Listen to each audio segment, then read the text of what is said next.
Take your hands off my brother's casket. Marcus Cole's voice was low, steady, and controlled, but every person gathered beneath the gray Missouri sky heard it clearly. For the first time that morning, even the wind seemed to quiet. A few seconds earlier, Reverend Thomas had been reading from a worn Bible beside the open grave, while nearly 60 mourners stood shoulder to shoulder across the damp grass, their dark coats shifting beneath a cold November breeze. Daniel Cole's polished walnut casket rested beneath a simple white canopy, surrounded by lilies, photographs, and handwritten cards from former students who had come to say goodbye to the teacher who had spent 32 years telling young people that character mattered more than status. Marcus had stood closest to the casket, one hand resting gently against the smooth wood, his eyes fixed on the silver nameplate bearing his brother's name. He wore a plain black suit, a white shirt, and a dark tie. No uniform, no ribbons, no medals. Nothing about him announced rank or authority. Today, he had wanted none of that. Today, he was simply Daniel's younger brother, a man carrying the private weight of a final phone call he had never returned. Then Officer Ryan Whitmore arrived. Whitmore was tall, broad-shouldered, and impatient, with the practiced confidence of a man accustomed to having conversations end when he entered them. His partner, Officer Caleb Morris, followed several steps behind, looking less certain about why they had been called to a funeral in the first place. Someone had reported a suspicious man near several parked vehicles along the cemetery road. That description was vague. Whitmore had made it specific the moment his eyes landed on Marcus. He crossed nearly 40 feet of grass without speaking to the funeral director, without asking the family a single question, and without checking whether the man standing beside the casket actually belonged there. "Sir, step away from there," Whitmore ordered. Marcus turned slowly. "This is my brother's funeral. It should have ended there." Sarah Cole, Daniel's 27-year-old daughter, immediately stepped forward. "Officer, that's my uncle." Morris glanced at Whitmore as if expecting him to acknowledge the explanation. Whitmore didn't. His eyes remained fixed on Marcus. "I said step away." Marcus looked at him for a long moment, then toward the grave, then back again. There was no anger in his face, only grief and something Whitmore mistook for defiance. "You can speak to the funeral director," Marcus said. "You can ask anyone standing here. But I'm not leaving my brother's side while the service is underway." That was the moment Whitmore decided calmness was disrespect. He moved closer, reached toward Marcus's wrist, and interrupted the funeral with the cold language of authority. Gasps spread beneath the canopy. Sarah whispered, "Please don't do this here." Morris quietly said, "Ryan, maybe we should verify first." Whitmore ignored both of them. Seconds later, Marcus stood beside his brother's casket with his hands restrained behind him, still composed, still silent, while dozens of mourners stared in disbelief. Whitmore leaned closer and said, "Now you understand who's in charge." Marcus slowly lifted his eyes. "That's not what authority means." Whitmore gave a dismissive smile. Sarah stared at him, stunned by what he had just done. "You don't know who you're detaining?" she said. Whitmore barely looked at her. "I don't care who he thinks he is." Marcus said nothing. He simply turned his gaze back toward Daniel's casket.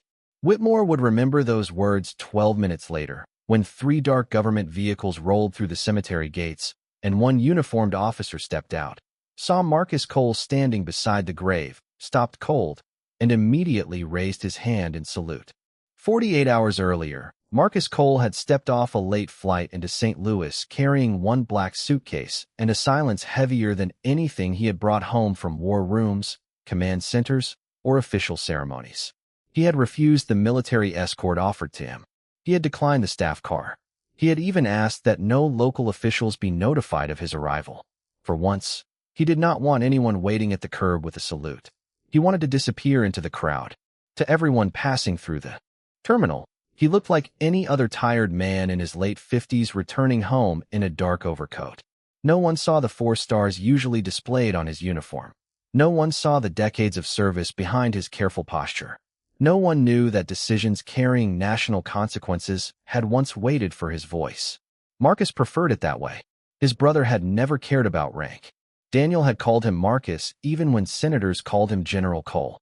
That memory stayed with him as he drove nearly 2 hours west through the cold Missouri night, headlights cutting across long stretches of highway while bare trees stood black against the sky. His phone rested face down in the passenger seat. He had stopped checking it after the funeral home sent the final schedule. Every notification felt unimportant compared with the one call he could never answer now. 3 nights earlier, Daniel had tried to reach him. Marcus had been in a secure meeting and had watched his brother's name appear silently on the screen before turning the phone over. He had planned to call back afterward. He never got the chance. By the time the meeting ended, Sarah had already left a message telling him her father was gone. Marcus had spent a lifetime learning how to make decisions under pressure, but there was no training for regret. When he reached the small town where he and Daniel had grown up, almost nothing looked different. The same brick church stood near Main Street. The same diner glowed beneath a faded red sign. The same water tower rose above neighborhoods where children once rode bicycles until porch lights came on. Daniel had stayed here. Marcus had left at 18 and spent most of his adult life moving from post to post, country to country, responsibility to responsibility. Daniel had chosen a classroom instead. For 32 years, he taught history at Jefferson High School, coached debate, attended graduation ceremonies, and remembered the names of students long after everyone else forgot them. Sarah was waiting on the porch when Marcus pulled into the driveway. She did not salute. She did not call him General. She simply crossed the yard and held him for a long time. Inside, Daniel's house still smelled faintly of coffee and cedar. His reading glasses rested beside an unfinished book. A navy blue sweater hung over the back of a chair. On the mantel stood 2 framed photographs of the brothers decades apart. In the first, they were boys covered in summer dust. In the second, Marcus wore a decorated uniform, while Daniel stood beside him in an old sport coat, smiling wider than anyone else in the picture. Sarah noticed Marcus staring at it. "Dad was proud of you," she said. Marcus kept his eyes on the photograph. "I was proud of him." Then Sarah handed him a small wooden box Daniel had left with instructions that Marcus receive it after the funeral. Marcus did not open it. Not yet. He only ran his thumb across the lid as a memory returned with painful clarity. Daniel had once told him, "Never use power to make another man feel small." Marcus had carried those words across half a lifetime. He did not know that within 2 days, standing beside Daniel's casket, another man would force him to prove exactly what they meant. The morning before the funeral, Marcus woke before sunrise in Daniel's guest room and listened to the old house settle around him. For years, mornings had begun with schedules, briefings, secure calls, and decisions measured in consequences. Here, there was only the quiet hum of the refrigerator downstairs and the faint ticking of the hallway clock their mother had bought decades earlier. Marcus dressed in a gray sweater and dark slacks, then walked into the kitchen where Sarah was already sitting at the table with a mug of coffee between her hands. Neither of them spoke for a moment. Grief had made conversation feel unnecessary. Finally, Sarah looked toward the wooden box Marcus had placed near the window. "He wanted you to have that," she said. Marcus nodded. "I know. Are you going to open it?" Marcus looked at the box, then back at her. "After tomorrow." Sarah gave a small smile. "That sounds like you." Marcus almost smiled in return. "What does that mean?" "Dad used to say you could command an entire room, but you would wait 3 days to open a birthday card if you thought it meant too much." The words landed. Gently, but they carried more truth than Marcus expected. He looked down at his coffee. "Your father noticed everything." "He noticed people," Sarah corrected. That was Daniel. He had never measured a life by rank, income, awards, or influence. He remembered janitors' birthdays, stayed late for students who needed help, and once drove 40 miles in a snowstorm because a former student had nobody else to call. Marcus had spent years speaking about leadership in places where every sentence was recorded and every decision was reviewed. Daniel had taught leadership without ever using the word. Later that morning, Marcus and Sarah drove to Jefferson High School to collect several photographs the staff wanted displayed at the service. The building smelled exactly as Marcus remembered: floor wax, paper, old books, and cafeteria coffee. Daniel's classroom door was covered with handwritten notes from former students. Some thanked him for helping them graduate. Others thanked him for listening when no one else did. One note simply said, "You made me believe I mattered." Marcus stood still for several seconds after reading it. Sarah watched him. "He kept every letter," she said, "even the badly spelled ones." Marcus let out a quiet breath. "Especially those, probably." On Daniel's desk sat an old framed photograph of the 2 brothers as teenagers. Daniel was smiling. Marcus looked serious even then. Beneath it was a small card with a sentence written in Daniel's handwriting. Power is only useful when it protects someone who has less of it. Marcus read the line twice. He had heard versions of it all his life, usually when he was too young to understand why Daniel repeated it. Now the meaning felt heavier. On the drive back, Sarah told him the funeral would be simple. No military honors. No government guests. No formal recognition for Marcus. That was what Daniel would have wanted. Just family, friends, former students, people from church, she said. Marcus nodded. Good. You are sure you do not want your staff there? I am sure. Sarah glanced at him. Even security? Marcus looked through the passenger window at the quiet streets of the town where he had once delivered newspapers for $5 a week. Tomorrow is about Daniel, not me. That decision would matter more than he knew.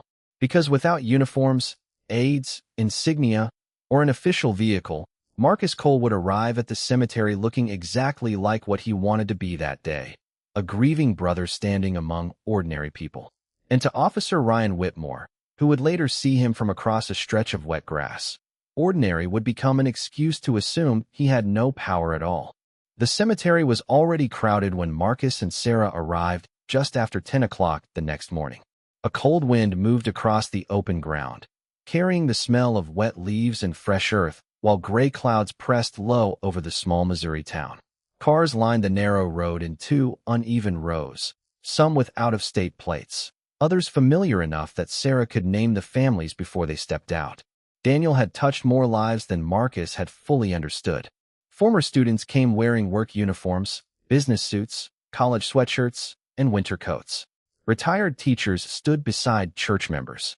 A mechanic from 3 towns over brought flowers because Daniel had once helped his son stay in school.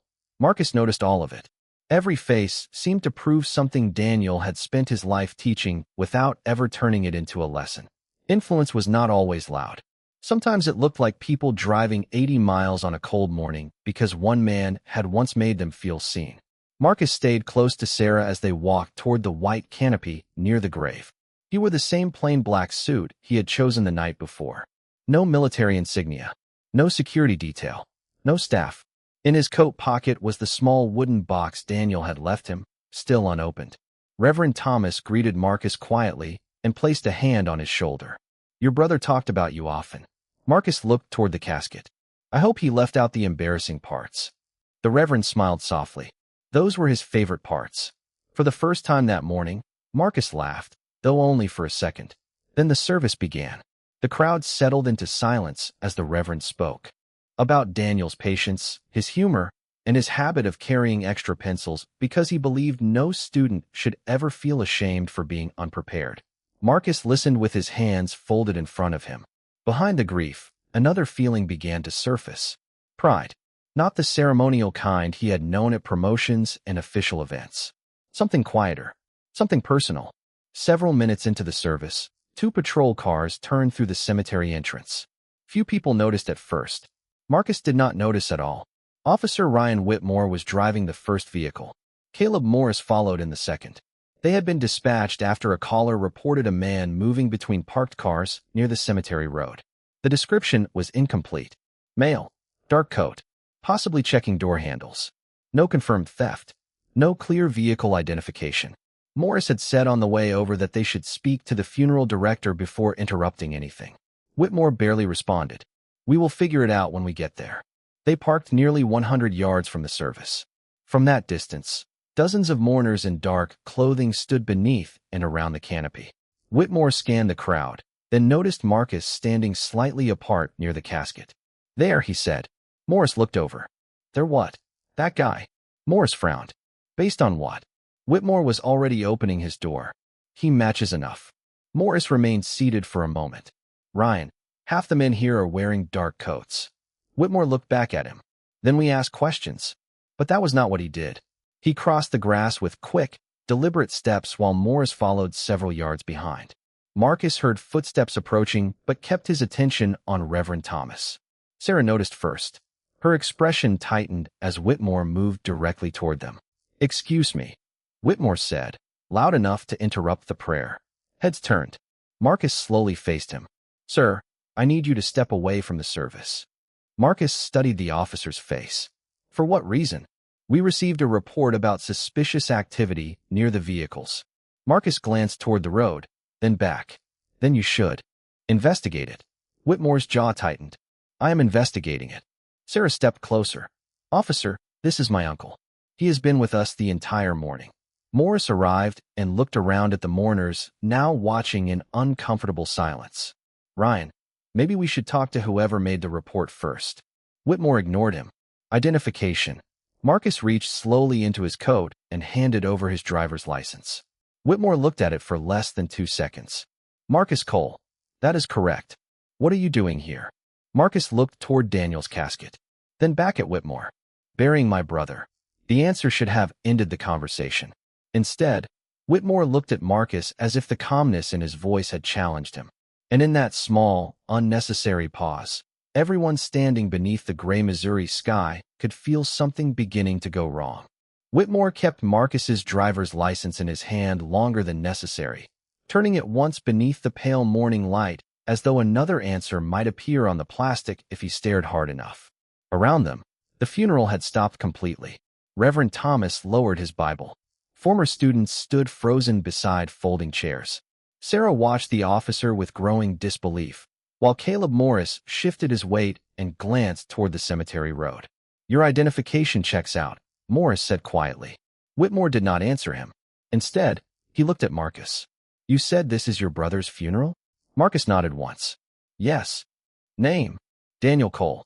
Whitmore glanced toward the casket, then toward the printed memorial program resting on a nearby chair. Daniel Cole's name was clearly visible across the front. Sarah stepped forward and held out her own copy. My father's name is right there. My uncle has been with us since we arrived. Whitmore barely looked at it. Ma'am, I am speaking to him. Sarah's face tightened. And I am telling you that you are interrupting my father's funeral for no reason. Marcus turned slightly toward her. Sarah, one word. Calm. Gentle. She stopped, though the anger remained in her eyes. Marcus looked back at Whitmore. Officer, you received a report. I understand that. You have my identification. You have witnesses. You have the funeral director, the pastor, and nearly 60 people who can tell you exactly where I have been. Verify what you need to verify, then allow us to continue. For a brief moment, Whitmore had an easy exit. Morris saw it. Sarah saw it. Even Reverend Thomas seemed to expect the officer to step back. Instead, Whitmore heard only the part that sounded like an instruction. You do not tell me how to conduct an investigation. Marcus did not react. I am not telling you how to do your job. Sounds like you are. Morris moved closer. Ryan, the caller mentioned someone near the cars. We have no reason to think it was this man. Whitmore's expression hardened. We have a report, and we have someone who matches. Morris looked across the gathering. Matches what exactly? Silence settled over the grass. Whitmore did not answer that question. Marcus did. That would be useful to know. Whitmore's eyes narrowed. The calmness that should have lowered the temperature seemed to do the opposite. Step away from the casket. Sarah stared at him. Why? Because I said so. Marcus looked toward Daniel's nameplate. A gust of wind moved through the canopy, stirring the white flowers beside the casket. Somewhere behind him, a woman quietly began to cry. Marcus drew a slow breath.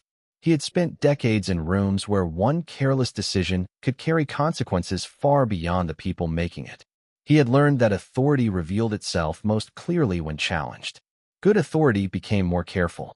Bad authority became louder. Officer, Marcus said, I will cooperate with reasonable questions. I will not leave my brother's side during his funeral because you have decided that my presence makes you uncomfortable. Whitmore took a step closer. You want to make this difficult?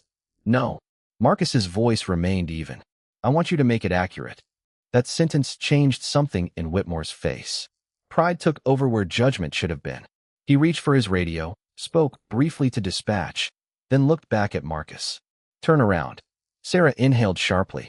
Morris immediately said, Ryan, there is no need for that. Whitmore ignored him. Turn around, sir. Marcus stood still for 1 second, then 2. Everyone was watching. He could have raised his voice. He could have demanded a supervisor. He could have spoken a title that would have ended the confrontation instantly. Instead, he remembered Daniel's handwriting on the card in that classroom. Power is only useful when it protects someone who has less of it. Marcus slowly turned around. Whitmore placed the restraints on his wrists without urgency, but the quiet metallic clicks sounded impossibly loud in the cemetery. Sarah covered her mouth. Reverend Thomas closed his eyes. Morris looked away for a moment, embarrassed by what he was witnessing. Whitmore stepped back as though the situation had finally been brought under control. Now you understand who's in charge. Marcus turned his head slightly and looked at him over his shoulder. There was no fear in his face, no humiliation that Whitmore could recognize, only disappointment. That is not what authority means. For the first time, Morris looked at Marcus differently, not because of anything Marcus had revealed, but because of what he had refused to become. Then, from inside Marcus's coat pocket, a phone began to ring. Whitmore reached toward it, glanced at the screen, and frowned. The caller identification displayed only 3 words: Army Operations Center. Whitmore stared at the screen for a moment, then looked at Marcus as if the words had created a problem he did not want to understand. The phone continued to ring. Morris noticed the display too. Army Operations Center, he said quietly. Marcus did not answer. He stood beside Daniel's casket with his hands restrained behind him, his posture unchanged, his expression controlled. Whitmore gave a short, dismissive breath. Could be anything. Morris looked at him. Or it could be exactly what it says. The phone stopped ringing. For 3 seconds, no one spoke. Then it rang again. Same caller. Same words. Sarah stepped forward. You should probably let him answer that. Whitmore turned toward her. Ma'am, stay back. Marcus finally spoke. Officer Morris is correct. You should verify before making another assumption. Whitmore's face tightened. I am not taking instructions from you. Marcus looked at him evenly. Then take them from your own training. The sentence landed harder than Marcus intended because Morris immediately looked down. He knew exactly what Marcus meant. Verify. Identify. Document. De-escalate. Basic procedure. Whitmore looked away first. He picked up Marcus's phone and held it out. Who is calling you? Someone from my office. What office? Marcus paused. The United States Army. Morris's eyes shifted toward him. Whitmore scoffed. You work for the Army? Yes. Doing what? Marcus gave the smallest hint of a tired smile. That is a broad question. Whitmore did not appreciate it. Answer it. Marcus turned his head toward Daniel's casket. Not here. That was the first moment Morris noticed something else. Marcus was not refusing because he was frightened. He was refusing because he was protecting the funeral from becoming something else. He was choosing privacy over leverage. Morris looked at the older man's shoes, polished but plain, then at his posture, then at the calm precision of every response. Something about it felt familiar. Were you stationed at Fort Leavenworth? Morris asked. Marcus looked at him. Years ago. Morris hesitated. Command and General Staff College? Marcus nodded once. Whitmore turned toward his partner. What are you doing? Checking context. Morris looked back at Marcus. What was your branch? Infantry. Unit. Marcus gave him a measured look. Several. That answer only made Morris more uneasy. Men who exaggerated usually gave too much. Marcus gave almost nothing. The phone rang a 3rd time. Then Whitmore's radio crackled. Dispatcher's voice came through with an edge of urgency. Unit 12, confirmed subject named Marcus Cole. Whitmore pressed the button. Confirmed. A pause followed. Longer than normal. Stand by. Morris looked toward the cemetery entrance. In the distance, beyond the rows of parked cars, 3 dark sport utility vehicles had just turned through the gate. They moved slowly, not like police vehicles responding to a call, but like people who already knew exactly where they were going. Whitmore noticed them too. Who are those? Marcus said nothing. The vehicles stopped approximately 70 yards away. Doors opened. 3 men and 1 woman stepped out. All 4 wore service uniforms beneath dark overcoats. One of them, a colonel with silver eagles on his shoulders, scanned the gathering, found Marcus, and froze. He did not look confused. He looked alarmed. Morris saw the rank first. His entire expression changed. Ryan, he said softly. Whitmore kept watching the approaching officers. What? That is a colonel. Whitmore's jaw tightened. So? Morris looked at Marcus again. The colonel crossed the wet grass quickly, followed by the others. As they came closer, the mourners stepped aside without being asked. The colonel stopped several feet from Marcus. His eyes moved from Marcus's face to the restraints behind his back, then to Whitmore. For 1 suspended second, no one moved. Then the colonel straightened completely and raised his right hand in a formal salute. The 3 officers behind him did the same. "General Cole, sir," he said. Whitmore's face went blank. Morris did not blink. Sarah closed her eyes for a moment, as if she had been waiting for reality to catch up with everyone else. Marcus returned the salute as best he could without moving his hands. The colonel lowered his arm. "Sir, we have been trying to reach you. The Pentagon has requested confirmation of your availability." Whitmore looked from the colonel to Marcus, then back again. "General?" The colonel turned toward him. "General Marcus Cole." Whitmore swallowed. The colonel's voice stayed calm. "4-star United States Army General Marcus Cole." For several seconds, the only sound in the cemetery was the wind moving through the trees. Whitmore stared at Marcus as if the man standing in front of him had changed, but Marcus had not changed at all. Same black suit, same quiet expression, same grief in his eyes. The only thing that had changed was what Whitmore knew. Morris looked down at the restraints, then back at the colonel. "General Cole," he repeated under his breath. The colonel did not respond to him. His attention stayed on Marcus. "Sir, are you all right?" Marcus nodded once. "I am fine." Then he looked toward Reverend Thomas and the gathered mourners. "My family is not." The colonel's face tightened. Sarah stood beside the casket with her arms folded, anger and embarrassment still burning behind her eyes.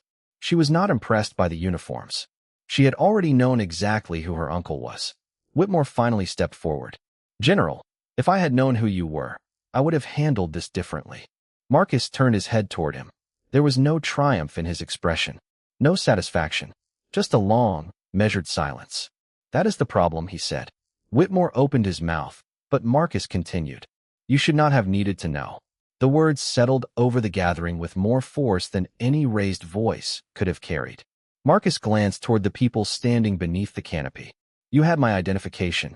You had my niece. You had the funeral director. You had your partner telling you to verify the report. You had every opportunity to slow down." Whitmore looked at Morris, but Morris did not defend him. Marcus continued, his voice still even. "The stars on my uniform should not be the reason I receive basic dignity." The colonel lowered his gaze for a moment. Several mourners nodded quietly. Whitmore shifted his weight. "I was responding to a call." "So respond to it," Marcus said. "Investigate it. Confirm facts. Protect people. But do not decide who someone is before you have done any of those things." Morris looked at Marcus differently now, not with awe, but recognition. He had heard senior officers speak about command responsibility before. The principle was the same here. Authority was not permission to stop thinking. Whitmore reached for the key to the restraints. His hands were less certain now. Before he could move, Marcus spoke again. "Officer Morris." Morris straightened. "Yes, sir. Please make sure the body camera footage from both officers is preserved." Whitmore froze. Marcus looked at him. "And the original dispatch call." Whitmore's face changed. "General, I think we can clear this up right here." Marcus shook his head. "No.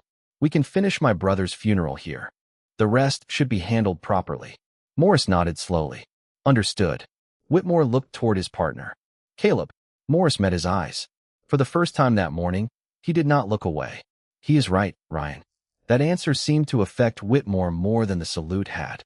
The colonel stepped closer to Marcus. "Sir, we can contact the department chief immediately." Marcus looked toward Daniel's casket again. White lilies trembled in the wind. "Not yet. Sir, my brother has already waited long enough." The colonel understood. Marcus turned back toward Whitmore. "Remove these, please." Whitmore quietly unlocked the restraints. Marcus brought his hands forward, adjusted one cuff of his shirt, then rubbed his palms together against the cold. He did not glare at Whitmore. He did not threaten him. He simply looked at the officer and said, "A uniform can tell people what authority you hold. It cannot tell them what kind of man you are." Whitmore had no answer. Marcus turned away from him and walked back to the casket. Reverend Thomas opened his Bible again. The military officers moved several yards back without being told. Morris followed. Whitmore remained where he was, alone on the wet grass, while the funeral resumed around the man he had judged before ever bothering to know him. The service lasted another 20 minutes, but for Whitmore those 20 minutes felt longer than the entire morning. He stood near the edge of the gathering while Reverend Thomas finished the final prayer, surrounded by people who no longer looked at him with confusion. Now they looked at him with something worse. Recognition. They had seen exactly how quickly he had made assumptions, how many chances he had been given to verify the truth, and how unwilling he had been to change course until rank forced him to. Marcus never looked back at him. That absence of attention unsettled Whitmore more than anger would have. When the service ended, mourners slowly approached the family, offering quiet condolences before walking toward their cars. Marcus remained beside Sarah until nearly everyone had left. The colonel who had arrived earlier waited several yards away with the other officers, giving him space. Morris stood near his patrol car, reviewing the notes on his phone with a seriousness Whitmore had not seen in him before. Finally, Whitmore walked toward him. "We should handle this between us before it becomes something bigger." Morris looked up. "It is already bigger. Nobody got hurt." Morris stared at him for a moment. "That is not the standard." Whitmore lowered his voice. "You know what I mean." "I know exactly what you mean." Morris looked toward Marcus, then back at his partner. "You had his identification. His niece identified him. The pastor could have identified him. The funeral director could have identified him. I told you twice that the description did not justify what you were doing." Whitmore's jaw tightened. "So now you are going to write me up?" "I am going to write what happened." The answer was simple, and that simplicity left Whitmore with nowhere to argue. Less than an hour later, the department chief arrived at the cemetery personally. Chief Nathan Keller was a white-haired man in his early 60s who had spent more than 3 decades in local law enforcement. He approached Marcus with visible concern but no theatrical apology. "General Cole, I am Chief Keller. I have been briefed on what happened." Marcus shook his hand. "Then you know I am not asking for special treatment." "I understand." "Good. Because if this becomes a story about someone disrespecting a general, everyone will miss the point." Keller listened carefully. Marcus continued. "Preserve the body camera footage. Preserve the dispatch recording. Review the complaint. Review Officer Whitmore's conduct. And if there are previous complaints involving similar judgment, review those too." Keller nodded. "We will." Whitmore, standing several yards away, heard every word. What frightened him was not Marcus's influence. It was Marcus's restraint. There was no demand for revenge. No threat to call Washington. No attempt to humiliate him in front of the crowd. Marcus was asking for procedure, evidence, records, accountability, things that could not be dismissed as emotion. By late afternoon, that process had already begun. Morris submitted his report, without altering a single detail. The original call was reviewed and revealed that the caller had never identified Marcus specifically. Security footage from a nearby cemetery office showed another man walking between vehicles nearly 15 minutes before Marcus had arrived. Then came the older files. 2 complaints from motorists who said Whitmore had escalated routine stops after refusing to accept explanations. Another from a church volunteer who claimed Whitmore had treated him as a suspect before checking identification. None had resulted in discipline beyond counseling. Individually, each report had been explained away. Together, they formed a pattern. Chief Keller called Whitmore into the station before sunset and placed him on administrative leave pending a formal review. Whitmore sat in silence as the words were read to him. Outside, Marcus was still at Daniel's house with Sarah, finally opening the wooden box his brother had left behind. Inside was an old challenge coin Marcus had given Daniel years earlier and a folded note written in familiar handwriting. Marcus unfolded it carefully. There was only one sentence. "If you ever have more power than the man standing in front of you, make sure he leaves with his dignity." Marcus read it twice, then closed his eyes. At the station, Whitmore was being forced to confront what happened when authority was used carelessly. At Daniel's kitchen table, Marcus was being reminded why real authority had always required restraint. The next morning, the cemetery was quiet again. The chairs were gone. The white canopy had been taken down. Only the fresh earth, the flowers, and Daniel Cole's temporary marker remained beneath a pale Missouri sky. Marcus stood alone beside the grave wearing the same black overcoat he had arrived in 2 days earlier. This time there were no patrol cars, no officers, no uniforms waiting behind him. He had asked for privacy. In one hand, he held the old challenge coin Daniel had kept for years. In the other, the folded note from the wooden box. He had read that sentence so many times the words seemed to have settled into him. If you ever have more power than the man standing in front of you, make sure he leaves with his dignity. Marcus looked down at the grave and let out a slow breath. You always did know how to get the last word, he said softly. A small smile touched his face, then disappeared. He thought about everything Daniel had been: a teacher, a father, a brother, a man who had never commanded troops, never sat in classified meetings, never worn stars on his shoulders, yet somehow understood power more clearly than many people who spent their lives chasing it. Marcus crouched and placed the challenge coin beside the flowers. For years, that coin had represented service, duty, and rank. In Daniel's hands, it had become something else. A reminder that authority meant nothing if it could not be trusted. Marcus stood again and raised his hand in a slow salute. Not as a four-star general, not as one of the highest-ranking officers in the United States Army, as a younger brother saying goodbye. Across town, Officer Ryan Whitmore sat in a conference room at the police station while investigators reviewed the reports that had accumulated over the years. The process was not dramatic. No crowd waited outside. No one shouted his name.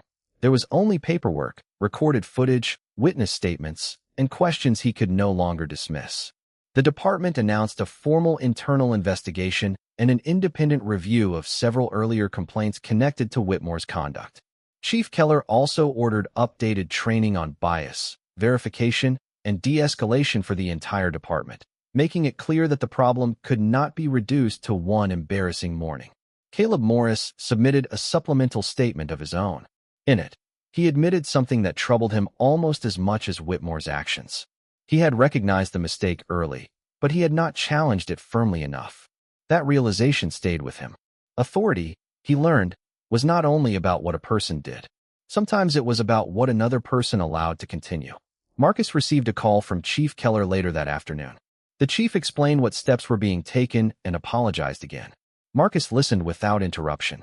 When Keller finished, Marcus said, "Do not build a better department because of who I am." There was a pause on the line.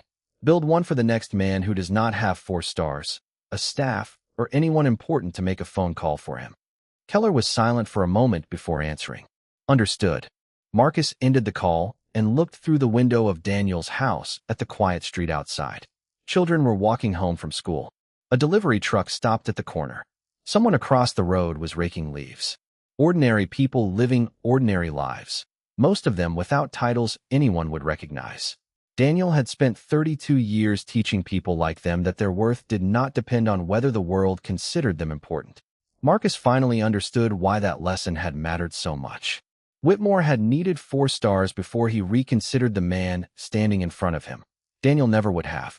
A badge could give someone authority. 4 stars could give someone command. But neither could give a person character. And dignity had never needed a rank.